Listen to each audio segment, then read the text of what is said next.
जी जी। बाबा मस्तू। राधे राधे। राधे राधे, प्रणाम महाराज जी। महाराज जी, मैं मुस्लिम दरबार हजरत मौला अली में 18 साल से मुख्य संत के रूप में कार्यरत हूँ। महाराज जी, आपके जुगल जोड़ी के प्रति जो इश्क है, इसके कारण हम भी आपके आशिक हो गए हैं। हम अल्लाह ताला से एक शुक्रिया और दो दुआएं करते हैं कि शुक्रिया यह है कि आप हमारी जिंदगी में आए, और दुआ यह है कि अल्लाह ताला और मौला अली सरकार आपको शफा अता फरमाए। और दूसरी ये है कि हम भारतीयों के जीवन में आप जैसा दिव्य संत एक बार जरूर आवे। महाराज जी, इनका आपके प्रति भाव था। हाँ, नहीं, हम पहले आपको स्वागत करते, धन्यवाद करते हैं कि आप कृपा करके यहाँ पधारे और हमारी बात सुने हैं। तो हमें बहुत अच्छा लग रहा है कि वास्तविक धर्म का स्वरूप इतना विस्तृत होना चाहिए कि छोटी छोटी मेड़ों में बंधकर एक दूसरे के प्रति जो राग द्वेषात्मक भाव हैं, इनको मिटा देना चाहिए। हमारे चाहे जो भी ग्रंथ हों, उन ग्रंथों में आप स्वाध्याय करके देखिए, चाहे हमारे रामायण, गीता, भागवत हो, या श्री गुरुवाणी जी हो, या आपके जो ग्रंथ हैं, आप उनको गौर से पढ़कर देखिए, भगवान को साक्षी करके, क्योंकि वो महान भगवत स्वरूप वाणी है। आप उसका जब अर्थ समझना चाहेंगे, राग द्वेष से तो अलग निकलेगा, और आप अपने भगवान को साक्षी करके देखेंगे तो मुझे ऐसा लगता है कि वो विश्राम देने वाली वाणी बन जाएगी।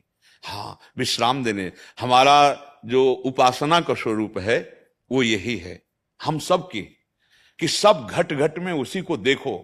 अगर उसके सिवा और कुछ नजर आ रहा है तो अभी हमें लगता है कि हमारी देखने वाली दृष्टि अभी ठीक नहीं है, राग द्वेषात्मक दृष्टि ठीक नहीं है। देखो, आप जो जो नाम लेते हैं वो हमारे भगवान हैं। हमें दृढ़ विश्वास है मेरे भगवान के सिवा और कोई नहीं। वही जिसे हम रामकृष्ण हरि बोलते हैं, उसे आप ऐसा बोलते हैं, उसे ही वाहे गुरु कहते हैं। वही परमेश्वर है, परम ईश्वर। वही अलग अलग नामों से उपासक पुकार रहा है। तो बीच में जो राग द्वेषात्मक वृत्तियां हैं वो हमारी हैं, पर्सनल हैं। जैसे बिजली दो तार में चलती है, ऐसे ये राग और द्वेष, अनुकूलता और प्रतिकूलता, मान और अपमान, अपना और पराया, इसी पे माया मन को विचरण कराती है। अगर इन कनेक्शनों को काट दे, फिर आप देख लो तो आप जीवन मुक्त महापुरुष हो जाओगे। ऐसे महापुरुष हुए हैं जिनकी हम चरण वंदना आज भी करते हैं। कहीं भी हो, किसी भी जगह हो, जब ऊंचाई पर पहुंचते हैं तो सब एक ही नजर आता है, और जब तक बहुत नीची धरा में रहते हैं तो ऊंचा और नीचा समझ में आता है, अपना और पराया समझ में आता है। पहले तो हम मन से आपको प्रणाम करते हैं कि आपने वास्तविक धर्म के स्वरूप को समझा और आप यहां तक कृपा करके आए।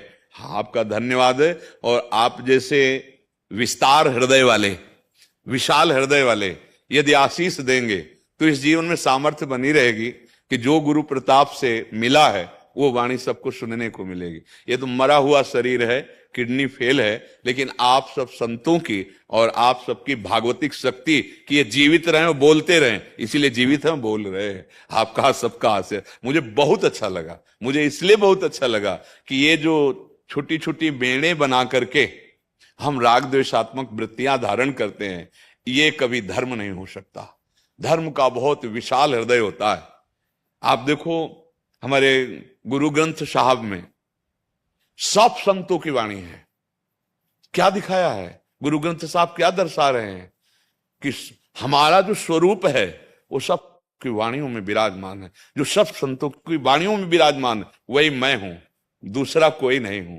ऐसे ही जितने भी हमारे धर्म ग्रंथ है वो सब एकता सिखाते हैं। अनेक को एक में करके और लीन हो जाए, यही जीवन मुक्त अवस्था है, चाहे चाहे जिस मार्ग का पथिक हो। आज हम सब अपने मार्गों से भटक रहे हैं, छोटे छोटे शब्द बोलकर, छोटी छोटी भावनाओं में एक दूसरे का अपमान करते हैं, एक दूसरे को हिंसात्मक वृत्ति से देखते हैं। मुझे तो नहीं लगता कि वो धर्मात्मा है या वो धर्म के ज्ञान रखने वाले, ऐसा नहीं है। इसलिए हमें बहुत अच्छा लगा कि आप पधारे, आप कृपा करें। तो आपको भी माला पहनाइए, हाँ, और सम्मान कीजिए।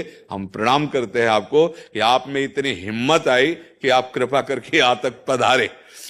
हाँ, बिल्कुल।